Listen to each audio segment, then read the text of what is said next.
Hi යාළුවනි. Education world අද අපි කතා කරන්නේ දඩු මොනරය ගැන. දඩු මොනරය කියන්නේ මහා පුදුමාකාර ගුවන් යානයක්. හරි.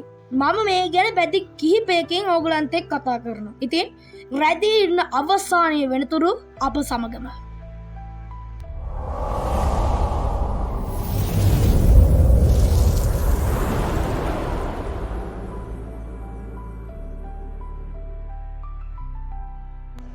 හරි.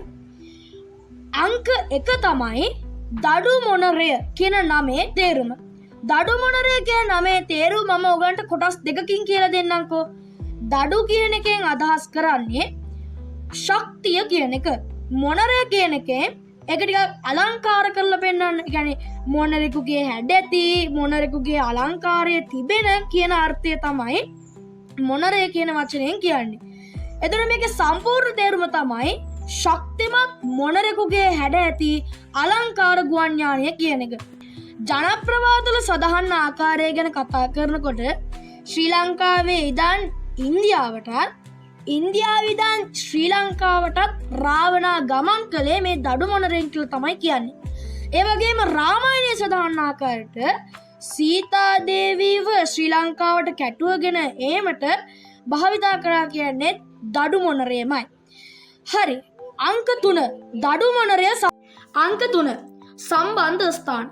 දඩු මොනරය සම්බන්ධ ස්ථාන ගැන කතා කරනකොට මස්කෙලියේ පිහිටි රාවණා ගල, ඒ වගේම රිටිගල, ලකේගල, දානිගල, මං කලින් වීඩියෝකුත් කරා දානිගල ගැන. ඉතින් අන්න ඒ වගේ ස්ථාන කියන්න පුළුවන්. මේ වගේ සමහරක් කාර්මික දෝෂ ඇති වුණොත් ඒ වගේ දේවල් වලදී පාවිච්චි කරන්න. ඒ වගේම නැවතුම් පොළවල් විදියට වාරිය පොළ, අන්න ඒ වගේ ස්ථාන මේ සම්බන්ධ ස්ථාන විදියට ගන්න පුළුවන්. එක විචාරය. සමහර පර්යේෂකවරුන් කියන විදිහට මේක පුරාණයේ තිබ්බ ගුවන් යානයක්ලු. ඒ වගේම ඉන්දියාවේ ලියවෙච්ච ග්‍රන්ථයක් තියෙනවා විමානික ශාස්ත්‍රය කියලා. මේ ග්‍රන්ථයේ සඳහන් වෙන ආකාරයට දඩු මොනරය කියලා කියන්නේ වෙනත් ග්‍රහ ලෝකයකින්, වෙනත් සමාන්තර ලෝකයකින් මේ ලෝකයට ගෙනාපු පිටසක්ල ජීවිනුත් එකතුලා නිර්මාණය කරපු යන්ත්‍රයක් කියලා, ගුවන් යානයක් කියලා. හරි. දැන් අපි බලමු අධිභෞතික හා විකල්ප අදහස් ගැන. අධිභෞතික හා විකල්ප අදහස් ගැන කතා කරනකොට සමහර අය මේවා යලි පැමිණෙන අධිභෞතික ජීවීන්ගේ ග්‍රහලෝකීය සංස්කෘතික උරුමයක් වෙන්නත් පුළුවන් කියලා කියනවා. ඉතින් ඔයාට මොකද්ද මේක ගැන දැනෙන්නේ? දැන් දඩු මොනරය කියන්නේ එතකොට රයිට් සහෝදරයන්ටත් කලින් හොයාගත ගුවන් යානයක්. නැත්තම් සමාන්තර ලෝකවලින් හෝ වේවා පිටසක්ල ජීවීන් හෝ වේවා ගෙනාපු යානයක්ද?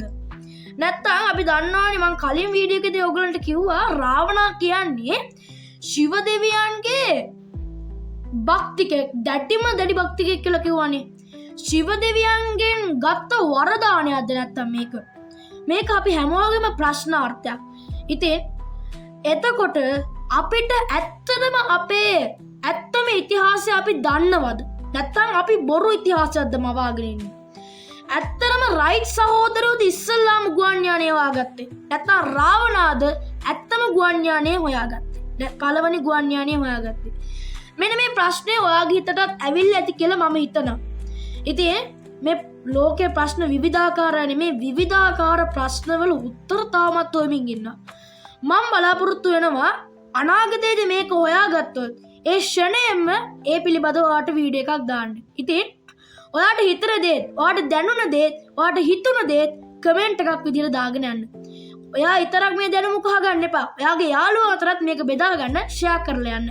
ඒ වගේම ලයික් එකකුත් දාලා channel එකට ගිහිල්ලා අපේ channel එකේ තියෙන තව වීඩියෝ ටිකකුත් බලලා subscribe කරලා bell icon එකත් click කරන්න. ඉතින් අපි තව වීඩියෝ එකක හම්බ වෙනවා. ඕගලන්ට සුබ දවසක්. bye.